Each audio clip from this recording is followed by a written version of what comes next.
नमस्कार मित्रांनो, आता पीक विम्याच्या संदर्भातला राज्य सरकारने एक मोठा निर्णय घेतलेला आहे। शेतकरी मित्रांनो, आता पीक विमा वाटपास सुरुवात होणार आहे, परंतु हा पीक विमा कोणकोणत्या शेतकऱ्यांना मिळणार आहे आणि कधीपर्यंत मिळणार आहे, संपूर्ण माहिती व्हिडिओच्या माध्यमातून समजून घेऊयात। त्यामुळे तुमच्या सर्वांचं स्वागत करतो आपल्या माझी माहिती या यूट्यूब चॅनलवर। आणि शेतकरी बांधवांनो, व्हिडिओमध्ये समोर जाण्याअगोदर तुम्ही आपल्या माझी माहिती या यूट्यूब चॅनलला अजूनही सबस्क्राइब केलं नसेल तर लवकरात लवकर सबस्क्राइब करून घ्या। तर चला सविस्तर माहिती पुढील प्रमाणे जाणून घेऊयात। शेतकरी मित्रांनो, राज्यात यंदा गेल्या वर्षीच्या तुलनेत रब्बी हंगामात केवळ 25% क्षेत्राचा विमा उतरवण्यात आला आहे। अलीकडच्या काळात रब्बी हंगामातही नैसर्गिक आपत्तीचे प्रमाण वाढलेले असताना शेतकऱ्यांनी विमा संरक्षणाकडे फिरवलेली पाठ चिंताजनक म्हणावी लागेल। रब्बी हंगामात पीक विमा योजनेत शेतकऱ्यांच्या कमी सहभागाचे प्रमुख कारण ₹1 पीक विमा योजना बंद होते हे आहे। परंतु याचबरोबर एकंदरीतच पीक विमा योजनेच्या अत्यंत ढिसाळ अंमलबजावणीने अनेक शेतकऱ्यांचा या योजनेवर विश्वासच उरला नाही। पीक विमा भरून नुकसान झाले तरी अनेक शेतकरी विमा भरपाईपासून वंचित राहतात। हे खरे कारण पीक विमा योजनेत शेतकऱ्यांचा कमी सहभागाचे आहे। या वर्षीच्या खरीप हंगामात अतिवृष्टी तसेच महापुराने पिकांचे मोठ्या प्रमाणात नुकसान झाले।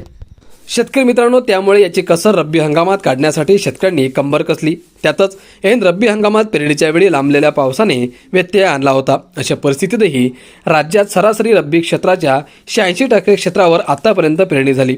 खरे तर यावर्षी खरीप हंगामात झालेल्या नुकसानीच्या पार्श्वभूमीवर अधिकाधिक शेतकऱ्यांना पीक कर्ज मिळवून देण्याबरोबर त्यांना विमा योजनेत सहभागी करून घेणे अपेक्षित होते।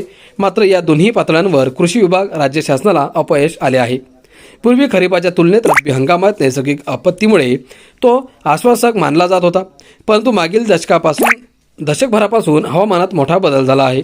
त्यामागील 4 ते 5 वर्षापासून राज्यात अतिवृष्टी होत आहे, पावसाळा लांबत आहे, रब्बी हंगामात सातत्याने ढगाळ वातावरणातही राहत आहे, अधूनमधून पाऊसही पडतोय। रब्बी हंगामात तापमानातही मोठा चढउतार पाहायला मिळतोय। शेतकरी मित्रांनो, त्यामुळे याची कसर रब्बी हंगामात काढण्यासाठी शेतकऱ्यांनी कंबर कसली। त्यातच ऐन रब्बी हंगामात पेरणीच्या वेळी लांबलेल्या पावसाने व्यत्यय आणला होता। अशा परिस्थितीतही राज्यात सरासरी रब्बी क्षेत्राच्या 86% क्षेत्रावर आतापर्यंत पेरणी झाली। खरे तर यावर्षी खरीप हंगामात झालेल्या नुकसानीच्या पार्श्वभूमीवर अधिकाधिक शेतकऱ्यांना पीक कर्ज मिळवून देण्याबरोबर त्यांना विमा योजनेत सहभागी करून घेणे अपेक्षित होते। मात्र या दोन्ही पातळ्यांवर कृषी विभाग राज्य शासनाला अपयश आले आहे। पूर्वी खरीपाच्या तुलनेत रब्बी हंगामात नैसर्गिक आपत्तीमुळे तो आश्वासक मानला जात होता, परंतु मागील दशकभरापासून हवामानात मोठा बदल झाला आहे।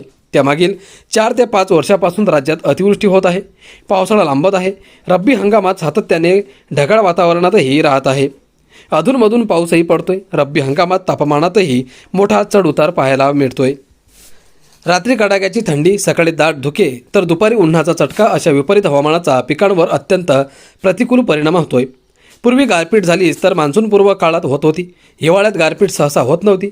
2014च्या अभूतपूर्व अशा गारपिटीपासून फेब्रुवारी मार्चमध्ये म्हणजे नेमकी रब्बी पिके काढणीच्या काळात राज्यात गारपीट धुमाकूळ घालतोय। अशा असताना रब्बी हंगामातील जवळपास सर्व क्षेत्र विमा संरक्षित झाले पाहिजे।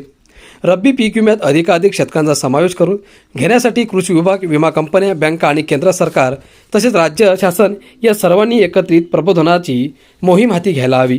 रब्बी पीक विम्याची केवळ वर्तमानपत्रात जाहिरात देऊन चालणार नाही, तर ही योजना प्रत्येक शेतकऱ्यांपर्यंत पोहोचवावी लागेल। आपले सरकार केंद्र चालकांपासून ते गावनिहाय शेतकऱ्यांचे व्हॉट्सअप ग्रुप करून त्यावर रब्बी पीक विम्याबाबतची माहिती प्रत्येक शेतकऱ्यांपर्यंत पोहोचवली जाऊ शकते। मित्रांनो, रब्बी हंगामातील प्रतिकूल परिस्थितीमुळे झालेलं नुकसान, स्थानिक नैसर्गिक आपत्तीत काढणी पश्चात झालेले नुकसान, कीड रोगांच्या प्रादुर्भावाने झालेले नुकसान तसेच पीक पेरणीपासून काढणीपर्यंतच्या कालावधीत पिकांच्या उत्पादनात येणारी घट यामध्ये आपल्या पिकांचं संरक्षण मिळू शकते।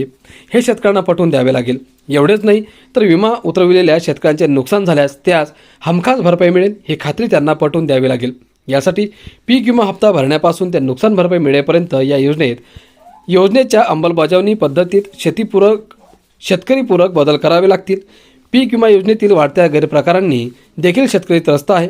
या योजनेतील गैरप्रकारही पूर्णपणे थांबायला हवेत। असे झाले तर विमा हप्ता भरून देखील अधिकाधिक शेतकरी या योजनेत सहभागी होतील, त्यात शंका नाही। तर मित्रांनो, अशा प्रकारे या पीक विमा योजना जे ₹1 चालू होती ती बंद करण्यात आली आणि त्याच्यानंतर बऱ्याचशा शेतकऱ्यांची मानसिकता अशी झालेली आहे की पीक विमा भरूनही नुकसान झाल्यावर आपल्याला नुकसान भरपाईचे पैसे मिळत नाहीत, तर मग पीक विमा भरून फायदा काय, हा प्रश्न निर्माण झाल्यामुळे शेतकऱ्यांमध्ये एक अविश्वासाचं वातावरण निर्माण झालं नुकसान भरपाईच्या संदर्भात, पीक विम्याच्या संदर्भात। आणि त्यामुळे शेतकऱ्यांनी पीक विमा भरण्यास सरळ पाठ फिरवली आपल्याला दिसून येत आहे.